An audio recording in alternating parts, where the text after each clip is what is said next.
All right. Hello, everyone. Welcome back to another video. Whoop, whoop. Look at us being consistent. As you can see by the title of today's video, we're going to be talking about the Montauk Project. Now, let me give like a little bit of a backstory of how I found about like how I found out about this topic. So basically, I was scrolling through X trying to find a new title or a new topic for our video. And I came across, I came across this post talking about CERN. And we mentioned CERN. I don't think it was the last video, but it was the video before the last video. We mentioned CERN, kind of briefly talking about them. Um, what was it that they do again? They like The something about. Large Hadron Particle Collider. They take atoms and smash them into each other, trying to create black holes. Yes, yes, there we go. So we talked a little bit about that, and then I came across it again on X, and I was like, "Oh, this is interesting." But they were talking about CERN in a little bit of a different way. Yes, about like the particle collider thing, but they were saying that CERN was what, like, or the idea of CERN was what Stranger Things was based off of. So I was like, "Oh, this is interesting."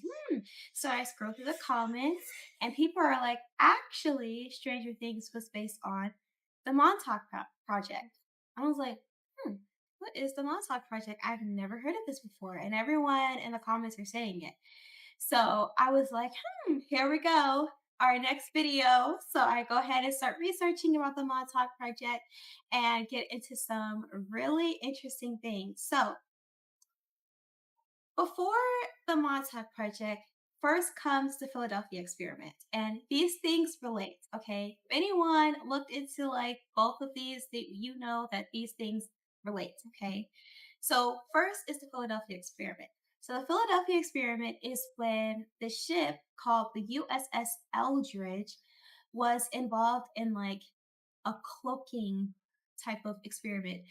There's a fancy word for it, but I don't exactly remember with the fancy word for it, but in simple terms, it's basically to make the ship invisible, pretty much, to make it like go off the radar. That is what their idea with what they were trying to do with the ship, to have it go off the radar. And I guess I mean I think at the time they're like in the middle of like some type of war or something. So they were like, okay, if we make the ship invisible, then we can avoid like people possibly attacking us, blah blah blah. So yeah, so that was the story. I don't know what the war was. Okay, I'm not a geopolitical person. So I don't know what was going on exactly. I mean, it was Wouldn't it? mentioned when I was Wouldn't it be researching it, World but War II if it was the 40s? oh, yeah, yeah, yeah. Okay, maybe. I don't know. Because Maybe it then was World War II. didn't that end in like 45 or 46, and this stuff started in 43? So Oh, yeah. Yeah. Well, yeah. Okay, so I guess in the middle of World War II. So they were trying to have their ship go across off the radar, so the anti whoever won't find them. So on August 12th, 1943. Pay attention to the date, okay? Especially August 12th, especially. Pay attention, okay? Because this is going to come up again. But, anyways, on August 12th, 1943, they turned on these electric coils. There's a whole other scientific explanation to it.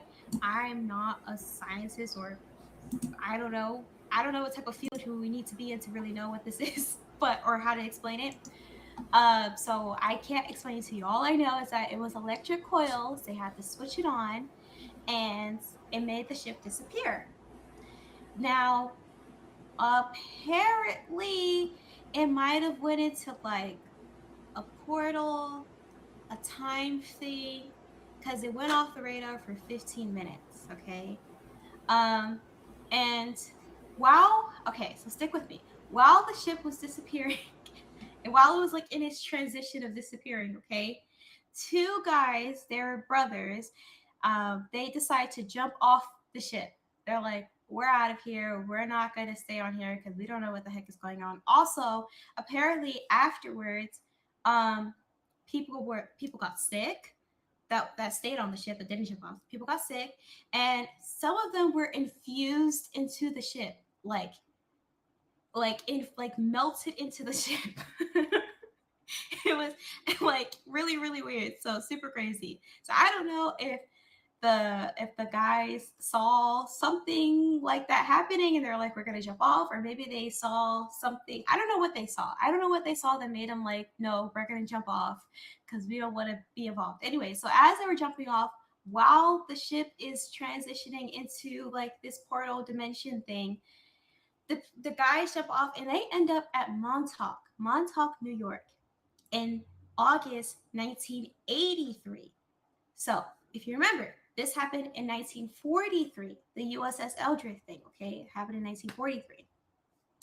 And then when the guys shipped off, they ended up at Montauk, New York in 1983. 40 years later, I was going to say 43, 40 years later, okay? 40 years later. But it's as if, like, it's as if they just, like, step through a door, step through a door and like they just end up on the other side. It, I mean, I'm sure it didn't feel like they went 40 years into the future. But also on the same day, again, going back to August 12th, 1943, on that same day, who remembers Aleister Crowley? Raise your hand. I do. Okay, we talked about Aleister Crowley like a few videos ago, talking about how I mean he was I don't even know. He was an interesting guy, like rituals and like magic, summoning different entities, possibly demons, possibly aliens. I don't know. He was a whole character, okay. But anyways, apparently on this day he was doing a magical ritual. On this same day, August 12th, 1943, on this same day, Aleister Crowley was doing a ritual. And he was doing this at the Man and Toll that Man and Toll. Yeah. I think that's it. That's it, right? Yeah. Man and Toll, which is basically it literally translates to the stone of the hole. So it's literally a stone with a hole in it. And it's pretty wide. It's wide enough for like an adult person to fit through there. Yeah, that's pretty much what it looks like. And then it has like two rocks right there, kind of like pillars in a way. So it kind of looks like something that could summon a portal or something. It kind of looks like it kind of looks like something that can make a magical portal or something. But so Aleister Crowley was here doing a magical ritual. Apparently, he was putting his illegitimate son through the hole, and I was like, why was he doing that? And I guess way, way back, like centuries ago, people used to do this all the time at this stone rock place where they would put their babies who have like some sort of disease or sickness through the hole and it would heal their baby. I don't know how entirely true that is, but that's what I found, and so I think that's pretty much what Alistair was doing. Um, and yeah, and I've heard that when people go to visit, you can kind of feel like different vibrations through your body. Like you could kind of feel that there's something in the air in that space. Um, but yeah, but it looks really pretty on like everywhere else. Like it looks really nice. So it's a really nice place.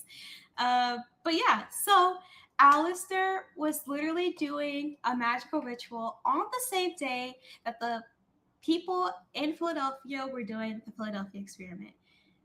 Hmm. I don't know. I don't know. I don't know what's up with August 12th, but pretty strange coincidence. Oh, that's another picture too. Yeah, it literally looks like something you could really make a portal out of that. Like that's really what it looks like. So let's go back to 1983, right? Okay, so the guys who jump off the ship, they end up back at 40 years later at 1983, and during this time, it was literally in the middle of the Montauk Project. Okay, so there was a book written about the Montauk Project, and it pretty much revealed that the whole thing exists. This book, the reason why, yeah, the reason why people know about the Montauk Project, I think mainly is because of the book that was written about it, and it was written by Preston Nichols and Peter Moon.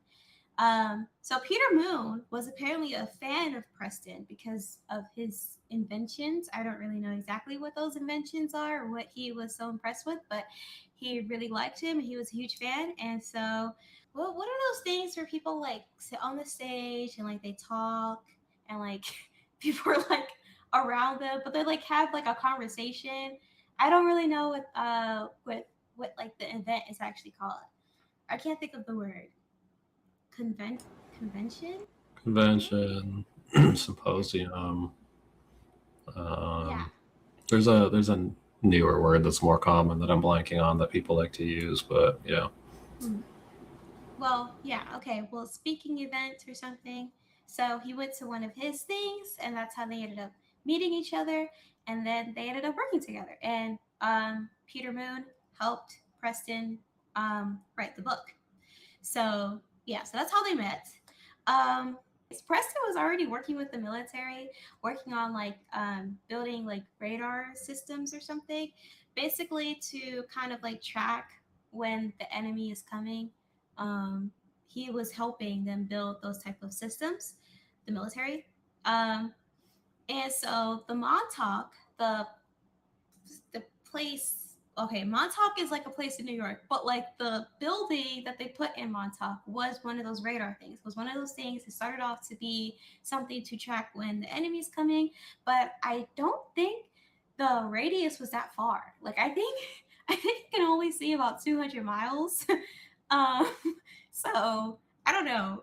I don't know. I don't know how useful that is, but hey, whatever. Anyways, so that's what the Montauk building initially started as. But then they decommissioned it, and it no longer was, used to track the radar thing.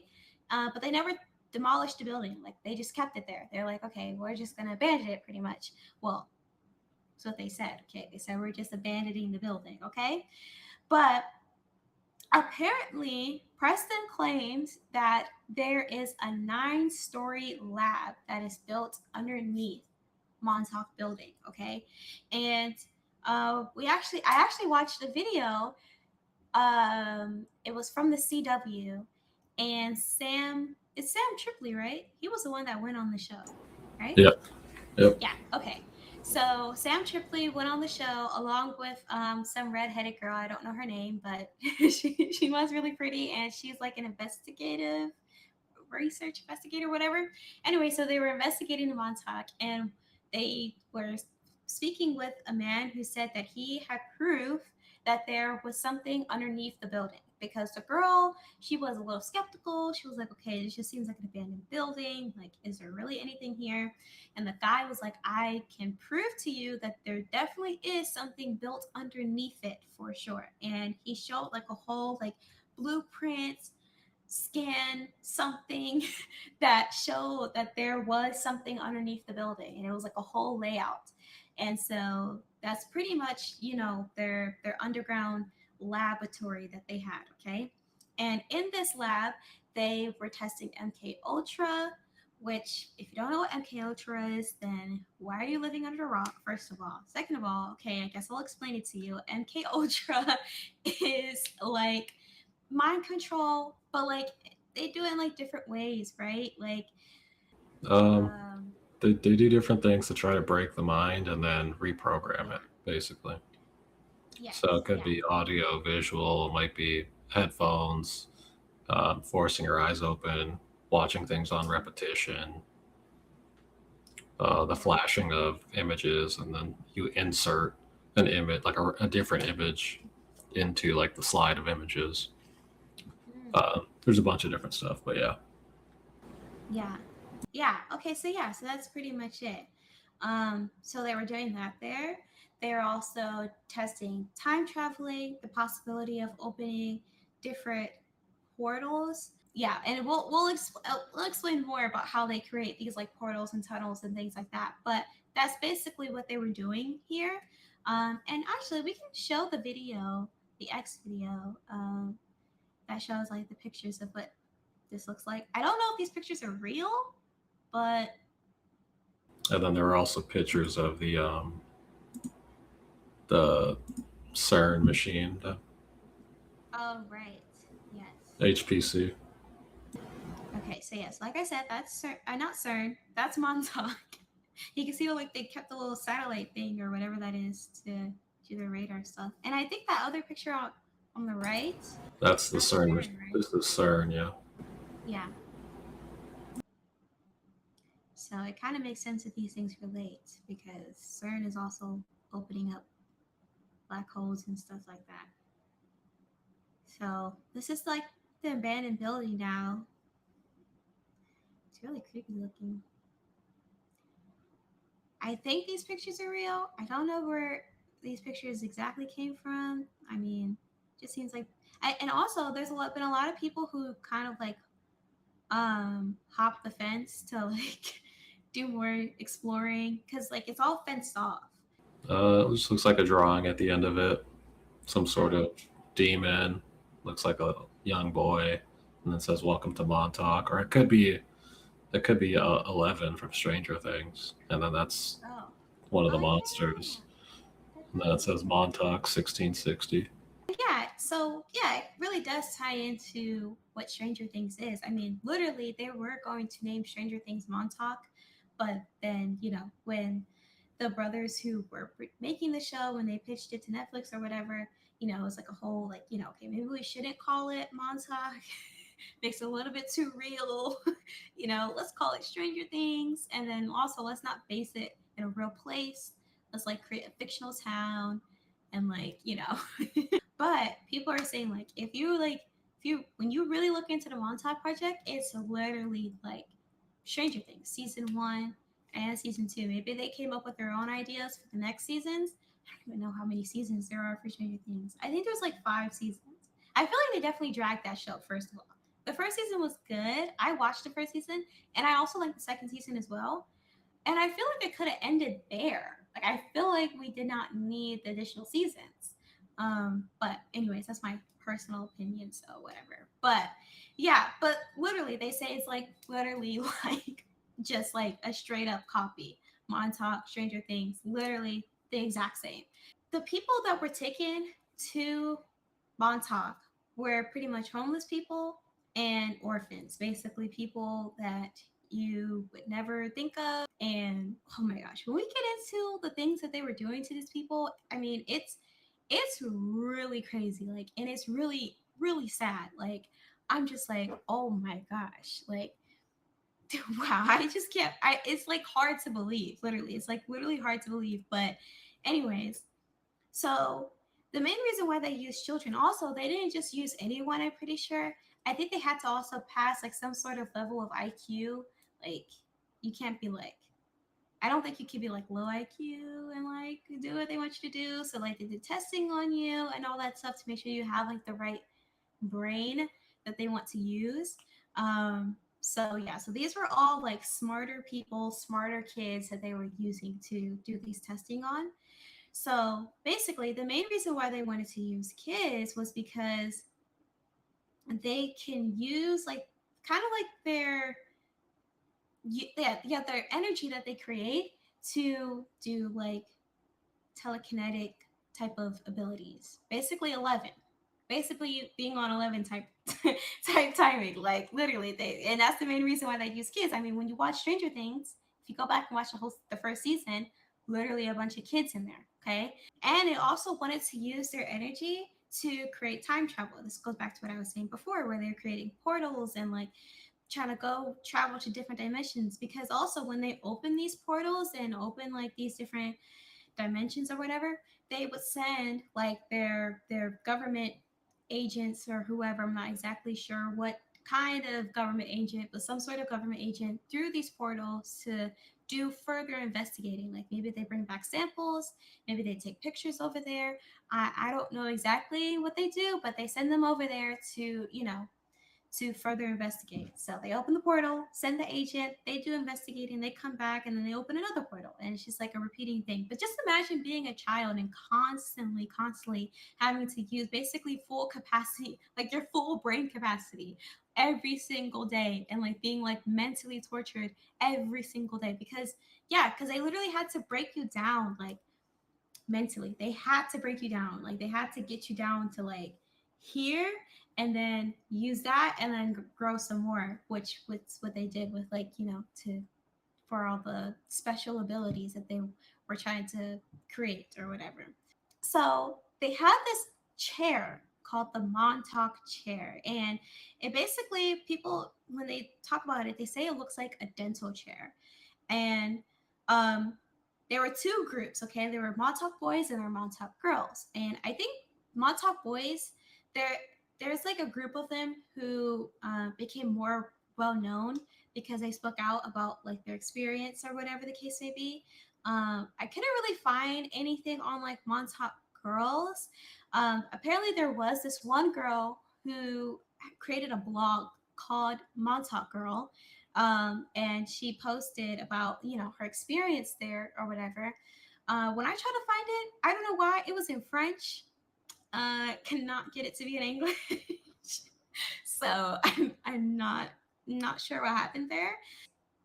So they would strap these boys and girls in these chairs, and this is how they would do the portal opening and all that other stuff. This is how they would do it in the Montauk chair, and I guess they use something called electromagnetic currents. Okay, so they have to literally strap down and like literally like Stranger Things, literally like Stranger Things. When 11 had like that thing on her head, and like it was like tracking like all of her, I don't know, her brain frequencies or whatever. Literally, that's the same vibe as the Montauk chair, okay?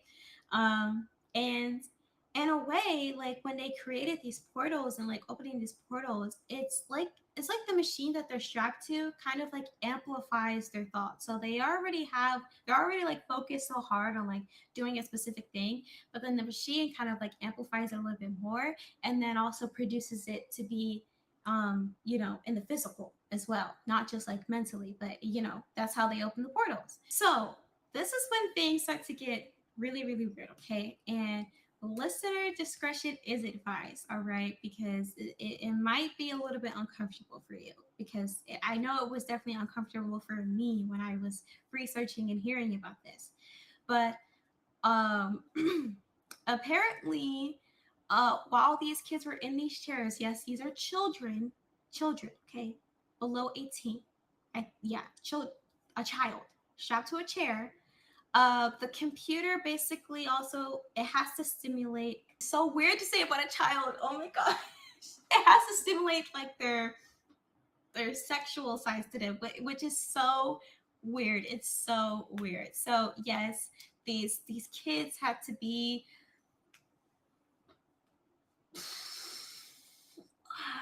it's so weird to say aroused, but for a child, it's so weird to say that. Oh my gosh. But that's literally what had to happen. That's what had to happen in order for these lab people to create this portal, because, that creates a different type of like stronger energy or something like that. I don't know like the whole science behind it, and I don't know exactly why they really needed these kids to be aroused in order for this to work, but that's what happened. And the wires and everything were literally hooked to their private parts. So yes, yeah. Let's move on for that.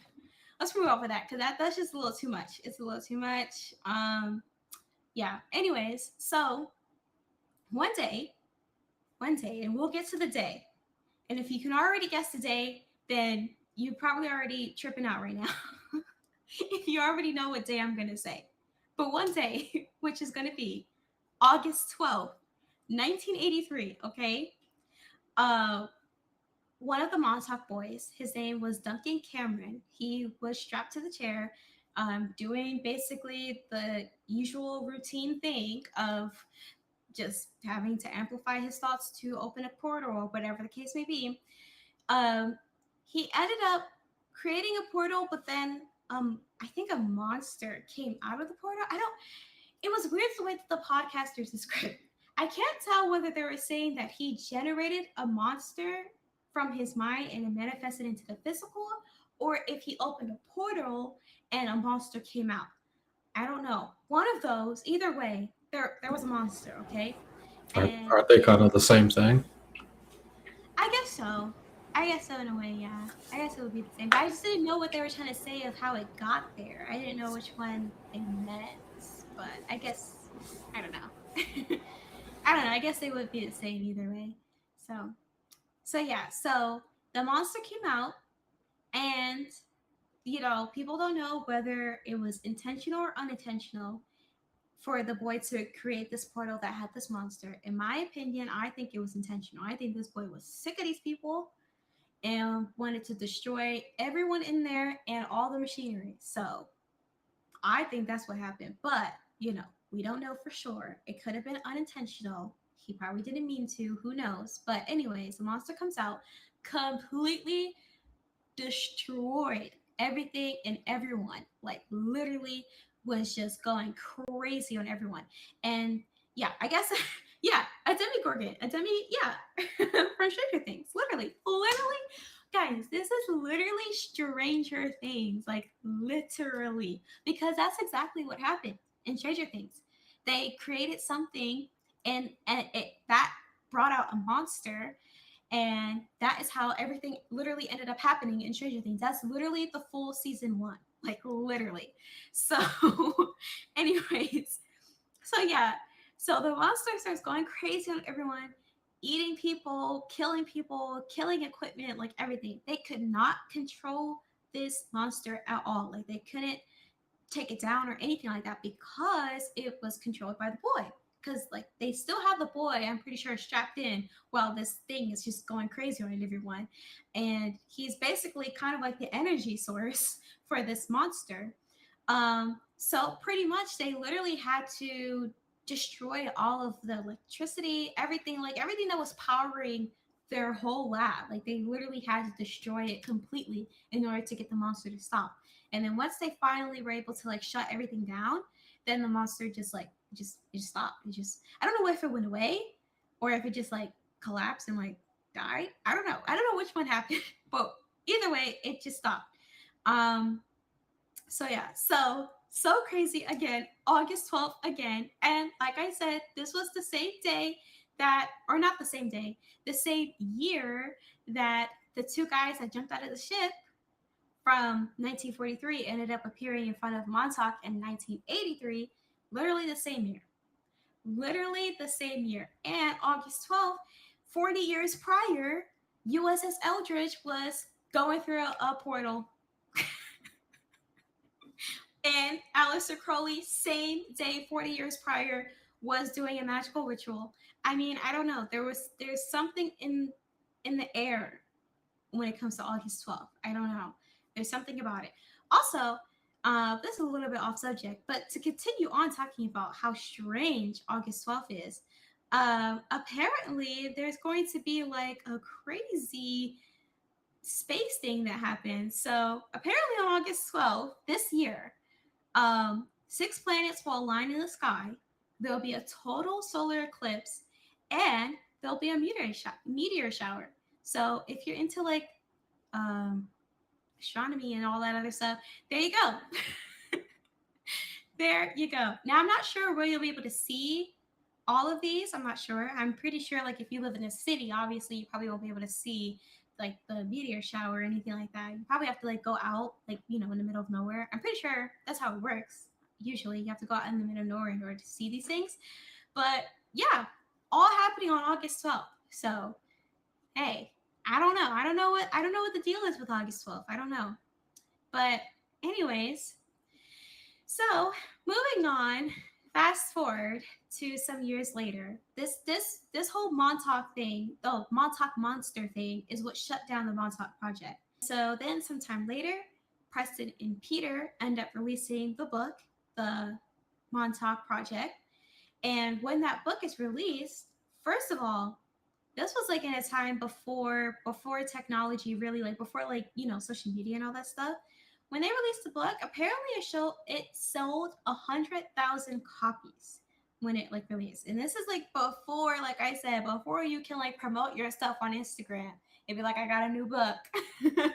Like this was before that. So yeah, it did really well when it released. And when it went out to the public, a lot of people came forward and said like, hey, I think I was possibly part of the Montauk Project. Like I think I think I've had experience there. And so with that, Preston created his deprogramming thing. So he was like, "Oh, you were at the Montauk and you don't really remember? Don't worry, I can deprogram you, so we can figure this out together." Um, but but here we go. Here we go again, where things get weird again. So okay, so it starts off not that bad with his deprogramming process. So first, he puts the person in hypnosis. Okay, and then he plays a song called Swan Lake. And apparently, while he's putting them in hypnosis and playing the song, there's also like maybe some ASMR things going on.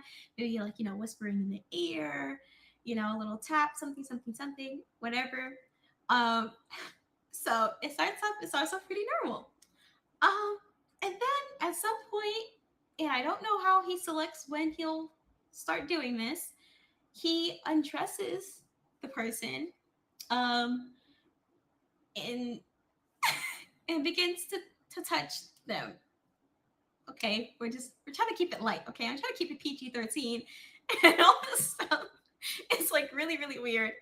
Is pushing it to rated R. I'm not trying to get kicked off of YouTube for saying something for saying something wrong, but yeah, these are grown men though. Okay, these are not children. These are grown men. Um, so that's a little better than children, but it's also weird because these people are in hypnosis. So you can kind of think of it as if they're on drugs or if they're like heavily intoxicated. They can't really like consent to it in a way. I feel like they can't really consent to it. I mean, but I think Preston lets them know beforehand. I think, and I don't really know how you bring that up to someone. But like, okay, like start off normal, be like, okay, I'm put you in hypnosis, I'm gonna play this song, and then you're gonna take your pants off, and I'm just gonna start, doing my thing with my hand. How do you get that to register with the person for them to now agree to proceed with doing this deprogramming? Like, how does that work? How does that work? Okay, I don't know. I really don't know. But anyways, oh, also I forgot to mention, while he's like doing hypnosis, he also hooked them up to like a computer to like do scanning on like their brain waves and their frequencies and stuff like that. So then when he starts to sexually stimulate them, he's still scanning them for their frequencies and see, but he has to reach them to apparently a pre-orgasmic state. Okay, because I guess when the body is there, there's like this peak of like energy and like frequency, like it just kind of like reaches this peak in a way. And so that's when he's really able to apparently reverse the sexual magic that they possibly went through during the Montauk Project. So yeah, I don't know a lot of this stuff. A lot of this stuff, I don't know. When you start looking into the stuff, everything always has to do with, and I think you said this already, James, where everything always has to do with like something with touching children or something sexual. Like even Aleister Crowley, like he said that the way that you do these rituals, and to really summon whatever, you have to have sex. You have to have sex to really get it going. Like you have to have like these sexual rituals, and that's what Every, these. everything revolves around homosexuality and pedophilia, apparently. That just seems to Yes, be the common key linking all this stuff. yes, literally every time it always has something to do with children, and yeah, and some sort of like homo gay stuff, like really weird. Because Alistair was having sex with men. He was doing these sexual rituals with men, and he said this is how you get it to work. Okay, you have to do it like this, and then like I explained with the boule, like all the secret societies, all of them they have to have relations with each other. That is how you do it. That's how you do it, and it's always how it goes. And it's just so weird and crazy and disgusting and just like yeah, a lot of things hard to believe. I mean, it's really hard to believe, like it's insane, like it's just crazy. um so yeah, so in conclusion, That is the Philadelphia Project. That is the Montauk Project. And that is basically what Stranger Things is based off of. You know what's crazy? When I was a kid, when I first discovered telekinesis, it was from my uncle. He told me about telekinesis. And I was so determined as a kid to to have telekinesis. Like I literally set an alarm to practice telekinesis. Like literally. I was so weird as a kid. But this is what I was literally doing it. I was literally taking a piece of paper, putting it on the edge like the of a counter or something like that, seeing if I could move it. Like seeing if I really focus on the paper, if I can like move it off of the counter. Like I was studying so hard. It never happened, unfortunately. Well, guys, let us know what you thought about today's video. Definitely interesting. Definitely got a little bit weird towards like the middle end. So I hope you stuck with us during it because I know it was probably hard to hear. But yeah, let us know what you thought in the comments below. Let us know if you think the Montauk Project is real, if you think it's fake, if you think it's interesting, not interesting. Yeah, just let us know. And also, don't forget to like and subscribe, and also follow me on X at SniaX, and I think that's pretty much it. And we will see you in the next video. Bye.